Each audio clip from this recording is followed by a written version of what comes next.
You're listening to the Teach Better Talk podcast featuring expert educators eager to share progressive tactics to reach more students. Teach Better Talk is created by teachers and fueled by passion. Let's get started.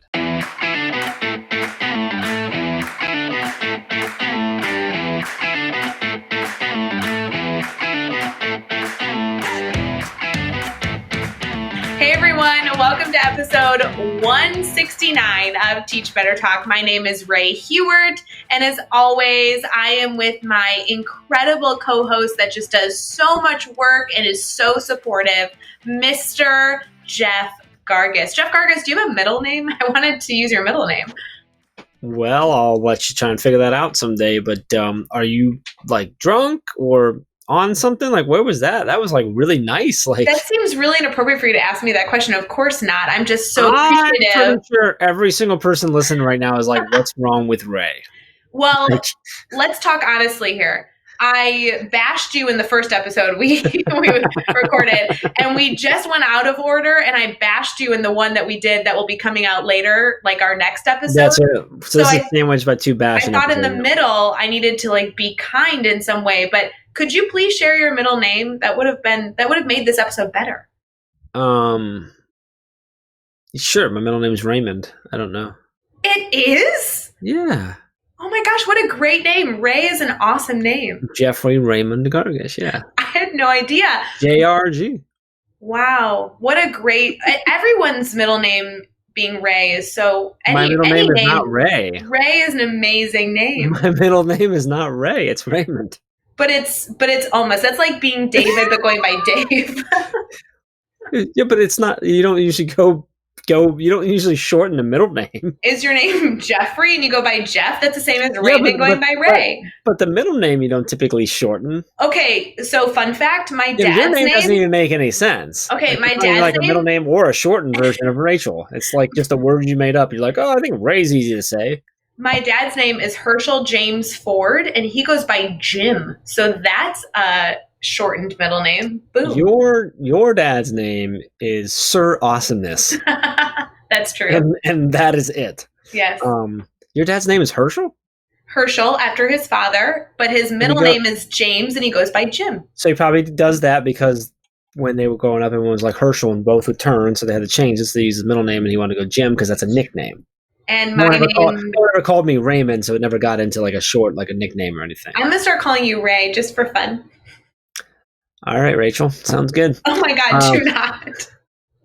We have to move on from this topic. Anywho. You're playing with fire right now, girl. I am. Are we recording still? Is this still going on? We are, and I think this would be valuable. Before we get into this episode, can we highlight the fact that Teach Better Conference proposals are open, and we've gotten a lot of questions, so we can clarify some details with that. Sure. But then also, we have launched a huge chunk of speakers that we've been keeping a secret for the past few months because we were going to do a slow release, and then COVID-19 came, and just everything was on pause. We wanted to support teachers.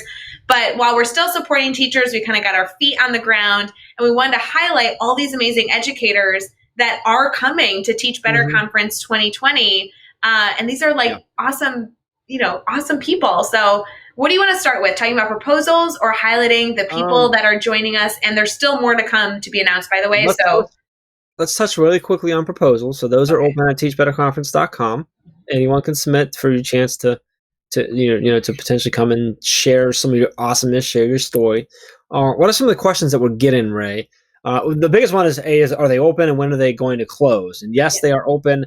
They're open through till the end of May as of right now. So, and I think the most common other one we get, and I'm going to have you answer this one, is what are you looking for? Like, what should I submit? Like, what are you looking for is the most common one. So, and I knew you would answer it the same way that I would. So, yeah, we answer this all the time. We answered it, I think, even in a Teach Better Talk introduction, back in January or February. But we're just looking for people to share what their passions are. So whether you want to share, technology, or you want to share a strategy in your classroom, or a passion project, or anything, we really just want anything that encompasses this teach better idea, right? The teach better mindset of being better today than you were yesterday and better tomorrow than you were today. And the conference really focuses on this idea of growth, building community, and wanting us to all share our insights with each other so we can all grow. So if you have anything that you are passionate about, that is what you should submit.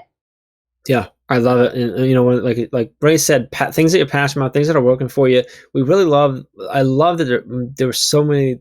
I think all of the sessions in 2019 were just things that you could take away and put into action right away. And that was a big thing that we really wanted. Is we want people to come in, you want to gather ideas, gather inspiration, and just go back and put it in place with your students or with your your school and stuff. So that's a big one there. So let's talk about then also. And go ahead. Jeff, what do you got? Really quick, like our attendees are everywhere from classroom teachers to administrators to superintendents. They're kind of all over the school ecosystem. So even if you're an educator, but you're not in a role that you might feel like should be presenting at a conference, like get that out of your head. We want you there. We want you sharing. So, our 2019 presenters were all over the spectrum too, which is there's something for everyone, like literally. So love it. So, all right. So we've had a bunch of we just started releasing like last week, and then this week another. How many new speakers have we did? It's a bunch. So let's clarify. Like obviously, Jeff, Chad, and I are going to be there.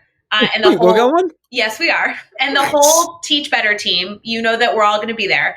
But before COVID-19, before the pause, we announced that Dr. Valerie Camilla Jones is going to be there. And she is like, holy smoke, so amazing.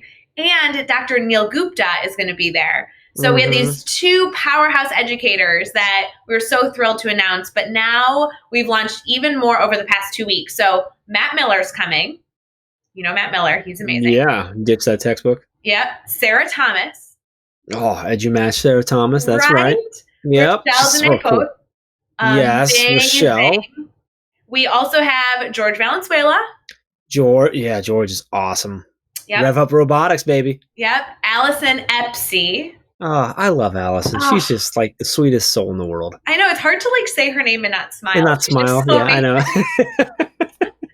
And last but not least, I'm so stoked for this because I've been nothing but so proud of him with his brand new book. CJ Reynolds is coming. Oh yeah, and yes, CJ's coming. CJ was a pretty big hit of Teach Better 2019, I'd say. Yeah, so, absolutely. So with this collection, these are like featured speakers that we're pushing out. But you should know, first of all, we have more that we're announcing next week, so stay tuned. And as you submit your proposals, we want you to be a featured speaker. Like those accepted at the conference become featured speakers. So we have this amazing lineup of educators that we're so excited to celebrate. But when you're accepted to present, you are also somebody that we want to celebrate, amplify your story, and all those things in between. Our conference is all about networking and building a community and a family. So we want you to not only enjoy presentations from amazing expert educators from around the country, around the world, but also then get to hang out and have dinner with them. And, that's kind of the point of the conference. So I hope that you choose to submit your proposal so you can be alongside all the amazing people that are going to be a part of this event. I love it. Yeah. Good stuff. Let's start, Ray. Thanks for laying that all out for us. We try. I mean, what can I say? All right. So let's talk about this. What? Wait, I'm so sorry. What? This is something I feel like needs to be said, and then we'll get into the episode. If you are somebody looking to submit, you should know presenters do not pay registration. That cost is waived. You get in free, yes. We feel very strongly about that. I know not all conferences are able to accommodate that. It's something that we really believe at our core value. If you are presenting, you are not paying. So we want to make sure that if you're somebody who's like, oh, I'd love to go to the Teach Better conference, but I'm not sure I can afford it, here's your way. Present. You'll be fine. Heck yeah. Love it. All right, episode 169 here. Great episode. This was really cool. I was super excited to have this guy on.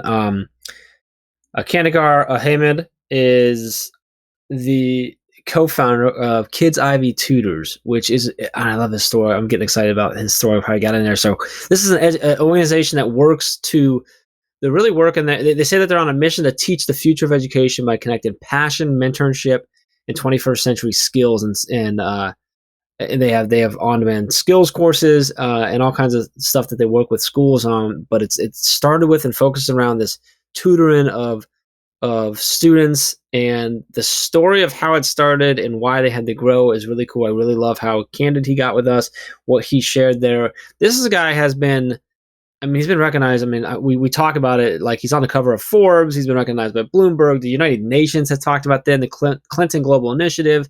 The list goes on and on of people who are recognizing these guys that are doing this work because it's having such an impact on the kids that they're working with, and now the teachers that they were helping to work with other kids in the schools that they're working with, and helping them to grow and to better support students who need tutoring, who need mentorship, who are trying to learn these 21st century skills and get themselves ready for college. I'm super excited about just this entire episode. Super nice guy, very passionate about what he does, and I just want to get into it. I'm going to shut up. I don't need to talk anymore. What do you got? Let's do this. You got it? Okay. Episode 169 with Khandker Ahamed.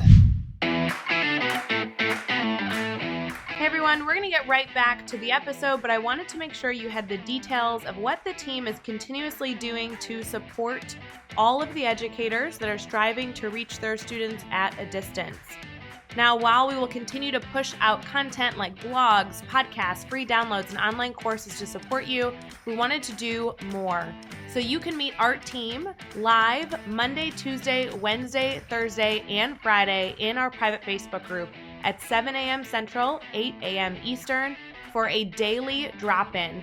During this time, we'll be providing PD for all educators and answering your questions to make sure you feel supported. We'll meet you over in our private Facebook group. You can request to join at teachbettergroup.com or simply by searching Teach Better Team on Facebook. We'll meet you there. Now, let's get back to the episode.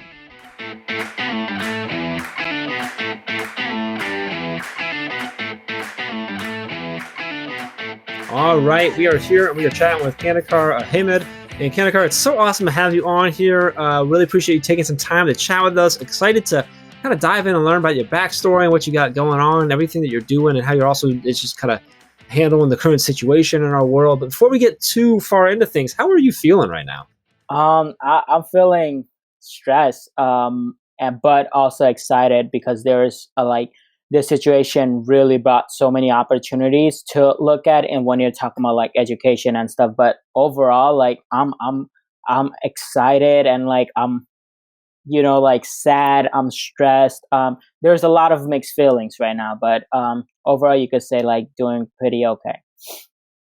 Well, hopefully for the next 30 minutes, we put you in a wonderful mood because I'm so excited to hear your story on how you're supporting students for this podcast episode. I do want to make sure, though, that our listeners kind of get a lens into the work that you're doing. So would you mind kind of answering a very typical question of like, how do you describe yourself and what you do? Well, basically what we do is we provide K through 12 students with 21st century skills, and we try to create a personalized curriculum for all of our students. So we are providing like a one-on-one opportunity for all of our students. And so that leads me right into what I wanted to kind of dive into. That's you were mentioning Kids Ivory Tutors, correct? Yep. Is the company. So I'm interested now. Let's just get right into it. You're the co-founder of Kids Ivory Tutors. Can you walk us through sort of what all it is that you're doing? You kind of touched on it, but where did it come from? What made you start it? How long has it been around? Sort of just give us the whole, like, let's take a trip down memory lane here. Like, give us the history of it. Yeah, let's go for the truth, right? So I was in high school senior year, right? And two of my other friends, we just wanted to put something on our resume for college application, and we wanted to make some money, right? And so we were in a low income community. All three of us came from a low income background as well, and so we had to support our family at then as well. So I was like, how can we make money? And that's when what trigger was like that. Oh, like we already doing these education stuff. At that time I was part of this after school program. Why not kind of like branch it out and start doing tutoring program? So us three, we just kind of like created a flyer and we were like, all right, let's provide tutoring for the cheapest price possible and still make some money. So we partnered up with our high school and it was like, hey, we're going to provide it for $15 an hour to as many students as possible, right? And that's how we kind of like got started. And then when we did it for like few months, we realized it's bigger than just making money, right?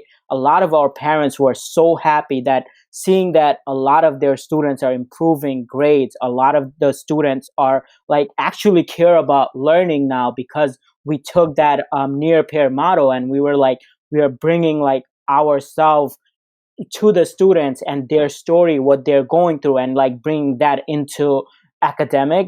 That's kind of like was mind blowing to the parents, and they were like, yo, you have to keep doing this, you have to keep working with our child, because you guys are making an improvement which we couldn't do. So that's what kind of like motivated us, and that's when it was like, all right, let's branch it out, let's start doing more tutoring throughout Brooklyn. That's when we started like doing a lot of tutoring inside Brooklyn area. And then few years ago, I think in 2017, we did a research with 80 parents, teachers, administrators, and students. We brought them together and we did a study. It's like, hey, what else can we do for you, right? And that's when we realized that academic is one component, but we need to do more than what it is. And that's when the 21st century came about, was that a lot of the parents wanted to prepare their students for college and what's going to happen after college, right? So that's when we got that survey, when we got those results, not only from the parents, but also from the teachers and the administrators, that's when we realized that, all right, let's create a curriculum, let's create a whole child curriculum, which is focused not only around academic, but it's focused around academic, mental health, and as well as the 21st century skills. So when you started it, you said when you're just looking to figure out, hey, how can we make some money, started tutoring, did you actually like create the company at that point, or was just kind of a thing you were doing, or? No, we created the company at that point. And when some money started coming in, we were like, how can we like monetize this? That's when like one of our mentor told us, hey, like just create a company and like start working through that. So we found the company in 2015. 2015. Okay, so 5 years in now. Okay, gotcha. Yeah, you could say that 5 years, almost 4.5. We started like 2015, end of 2015. Gotcha. Okay, that's really, really cool. And so you've been recognized. I mean, a lot of people have taken notice of what you're doing. I'm looking at right now at a cover of Forbes. Can you kind of? I'd love to hear maybe a story about sort of how kind of that came around. Like, I mean, I know Bloomberg's looked at, mentioned you in Forbes, and you were mentioned as overachievers under 30. How did the Forbes thing come about? How did that happen? Yeah, it's actually it's a interesting story. Was that I have a lot of so I'm like a LinkedIn person. I always post a lot of my stuff, and one time it's just like I talked about one of my students. I was like, this student was like really struggling, wanted to drop out of high school, and now he's actually in an Ivy League college, right? And that story kind of like got to some people, and then they started be like, and then one of my friends was like, hey, Khandker, you should apply to the Forbes program. And that's when I kind of like applied, and out of nowhere I got it, and it was really amazing to see that happen. And at that time a lot of our work was within like Brooklyn, and we were wanted to like reach out to other areas in New York City. So that kind of like played a huge role into getting that recognition. Gotcha. Now I got to ask, because you are in New York City, obviously very, very hard hit by COVID-19, the pandemic right now. How are you guys as a company, how are you adjusting with your tutoring? Were you able to flip to virtual? Was that something you were already doing, or where are you guys at with everything? So a lot of our tutoring, it's stopped, right? But we are still providing that workshops so we have different partner schools, and we are providing like virtual workshops to those schools around like storytelling, around like how to adapt to this situation. So something like stress management, and then talking about like emotional intelligence, and then also how to learn virtually, like how to learn virtually. Some of those workshops we have been doing, and also we actually did a training for the teachers around virtual classroom. So we kind of like got some tech person together, and we just like got them involved, creating a curriculum, have them do like a fireside chat with another teacher, and they talked about like how teachers can engage students using like a Google Classroom or Zoom and all those kind of stuff. Very cool. I love it. I appreciate you sharing all that with us. So one of the things we talk about on our podcast a lot is failure. We like to share stories of times of struggle and overcome our challenge. I wonder if you could share a story with us from a time in your life that you've had a struggle or a challenge or failure that you need to overcome. Kind of share with us what happened, how did you overcome it, and what did you take away from that experience? Yeah, actually, when we graduated from high school, so one of my partners he went away for college, right? And he kind of like told us that he can't work on Kids IV anymore.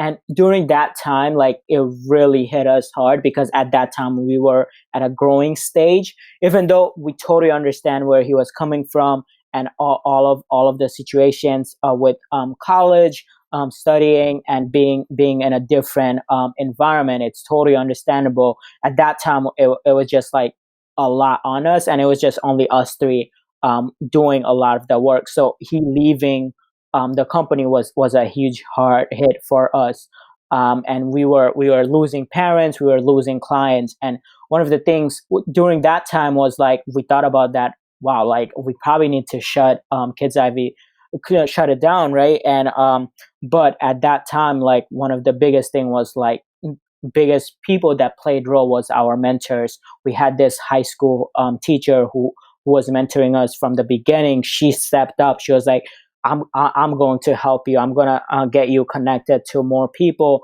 that you need. And she kind of like helped us find more people, and she kind of helped us manage like the whole concept of like running a business.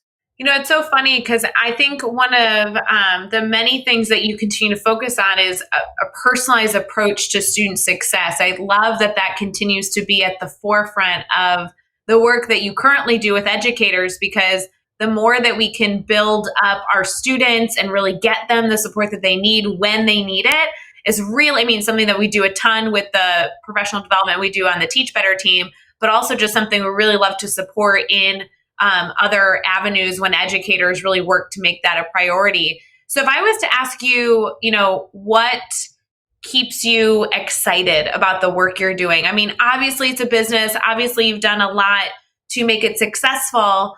But what really fuels your fire and, you know, gets you up in the morning?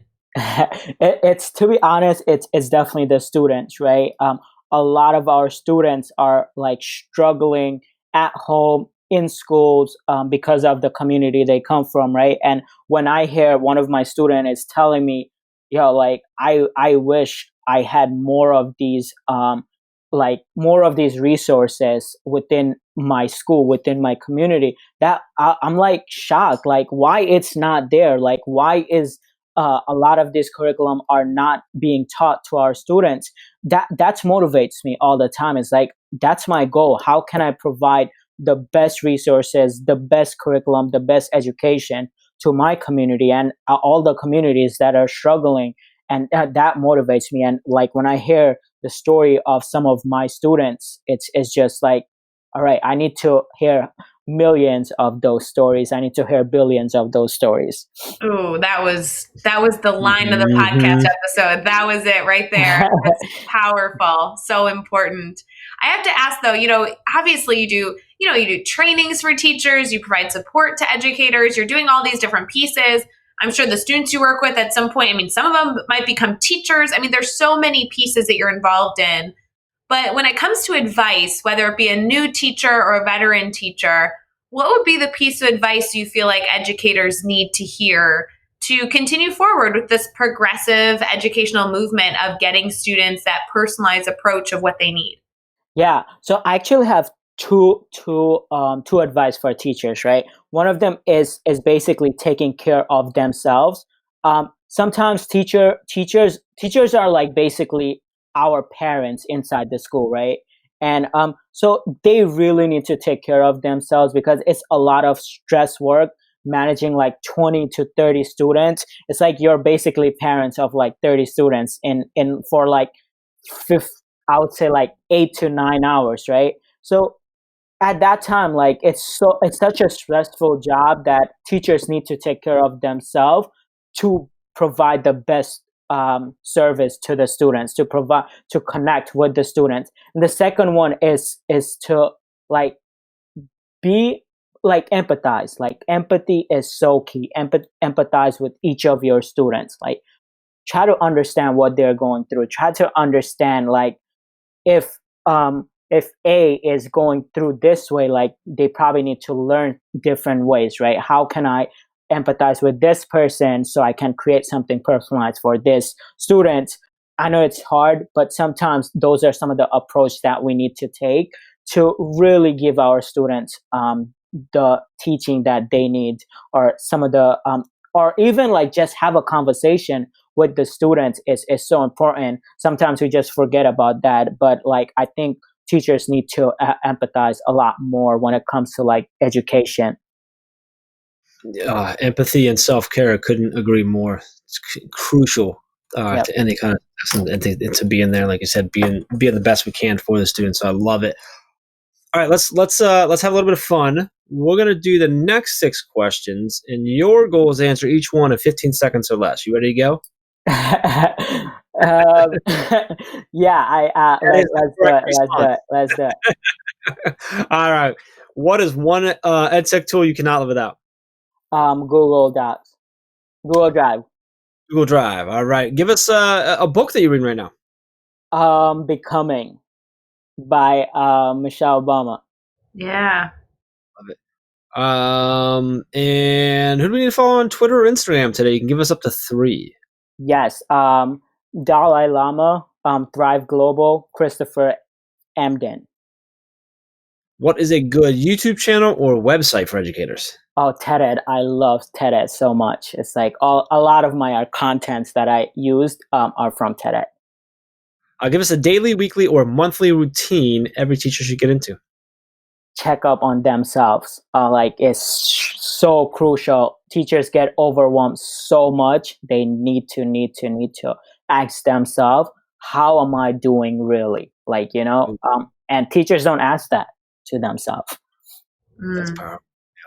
Yeah. And what is the best piece of advice you've ever received?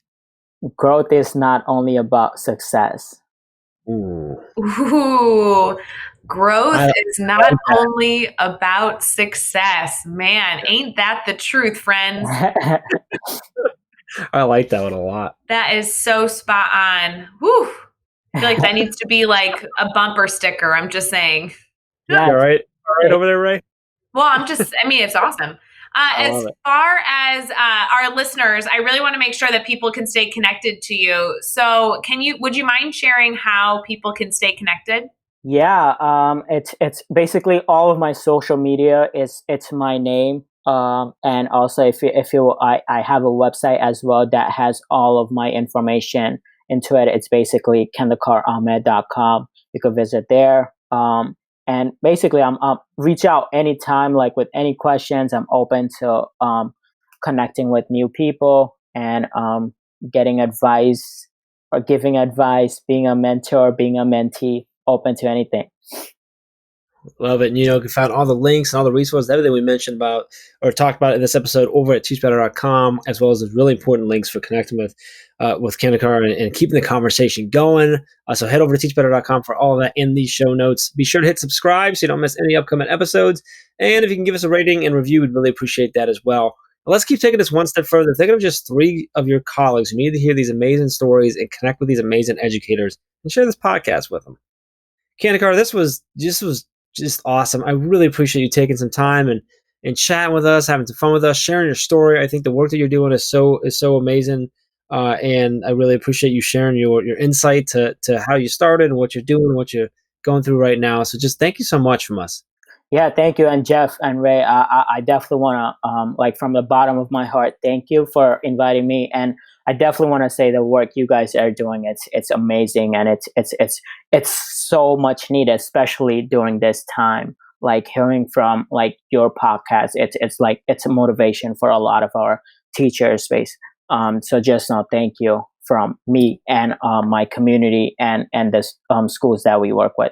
Well, I appreciate that. That means so much to us. We can't even explain. So thank you for that. And until next time, let's get out there. Let's teach better.